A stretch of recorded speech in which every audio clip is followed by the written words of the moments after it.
اللهم صل على سيدنا محمد وعلى سيدنا محمد وسلم. إنا لله وإنا إليه راجعون. إنا لله وإنا إليه راجعون. Wati kon fu neɗɗo weltorta fatulleji ma ɗum tana. Avant tout, une personne ne peut pas être satisfait quand il y a des événements douloureux, comme le décès ou autre chose qui ressemble au décès. Personne aussi ne peut demander à quelqu'un d'autre d'être content de ça.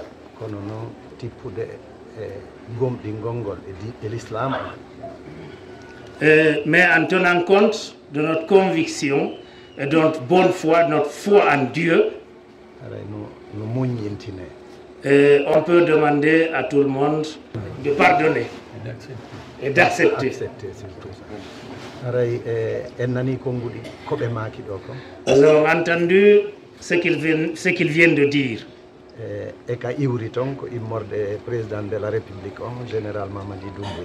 Et celui qui l'a dit au nom du général président Mamadi Doumbouya.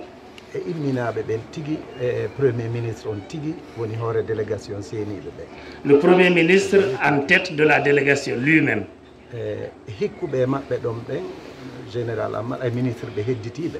Et tous ceux qui viennent après lui, notamment le général Amara et tous les autres ministres et les délégations qui les ont accompagnés,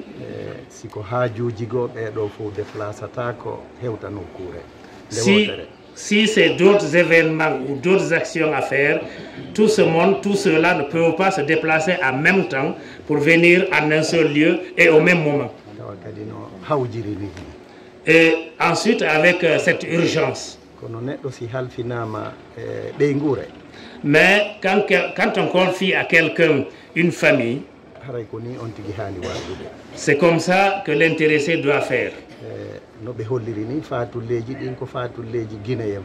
Comme il l'a dit tout à l'heure, les décès sont les décès de tous les Guinéens, de toute la Guinée. Les blessés sont des blessés guinéens. Sur cette base,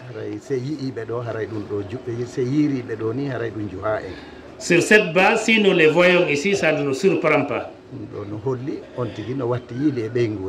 Cela démontre à suffisance l'accompagnement que vous faites, le souci que vous avez pour vos familles.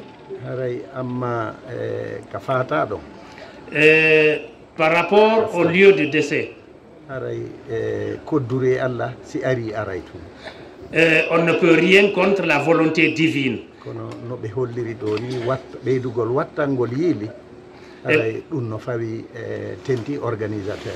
Et comme vous l'avez dit tout à l'heure, après le drame, veillez à ceux qui ont survécu et ceux qui ont été victimes, c'est un devoir, comme vous l'avez dit.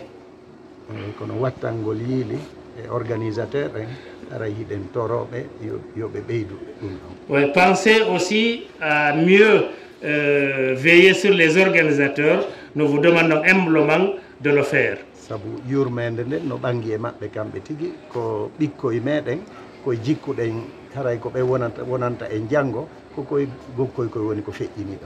On sent la douleur en vous.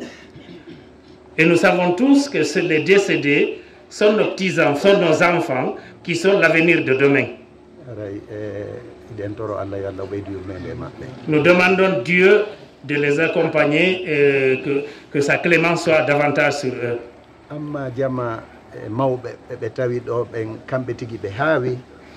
Par rapport à la population et aux notables que vous avez trouvés ici, et que vous-même certainement vous avez été surpris, ça fait partie de ceux-là qui vous ont attendu ici, les chefs de Javia. Il est accompagné d'une forte délégation, par une forte délégation.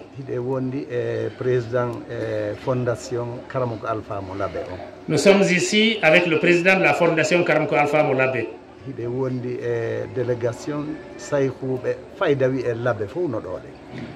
Nous avons tout l'abbé ici.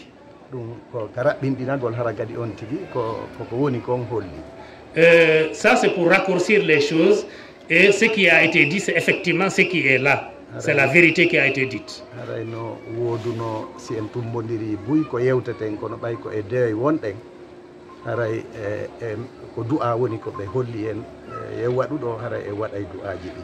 Dans les conditions normales, si on se retrouvait tous ici, on avait beaucoup de choses à se dire. Mais comme nous sommes ici pour un deuil et nous avons demandé qu'on fasse la bénédiction, on va faire ces bénédictions. haray ko hedditi kom ɓe yettintina en e général Mamady Doumbouya kañumma e hedditiɓe ɓen haray feƴƴiri ga no moƴƴiri du'aji ɗin no waɗede fatiɓe ɓen no du'anede. Du reste, vous voudrez bien transmettre au général Mamady Doumbouya que cela s'est bien passé ici et que les bénédictions sont en train d'être faites et qu'elles seront faites et elles continueront d'être faites. Et nous aussi, nous transmettrons votre message au reste de la population de la baie. Maintenant, nous allons faire alors les bénédictions.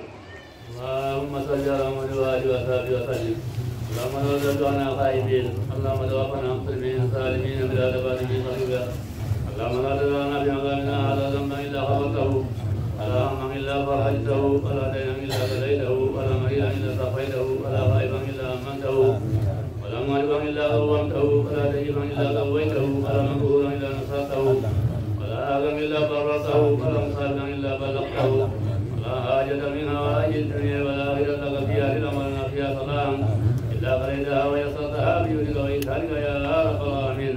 واستغفر الله لي ولكم ولسائر المسلمين استغفروا يغفر لكم انه هو الغفور الرحيم. ربنا اتنا في الدنيا حسنه وفي الاخره حسنه وقنا عذاب النار. ربنا اتنا في الدنيا حسنه وفي الاخره حسنه وقنا عذاب النار. ربنا اتنا في الدنيا حسنه وفي الاخره حسنه وقنا عذاب النار.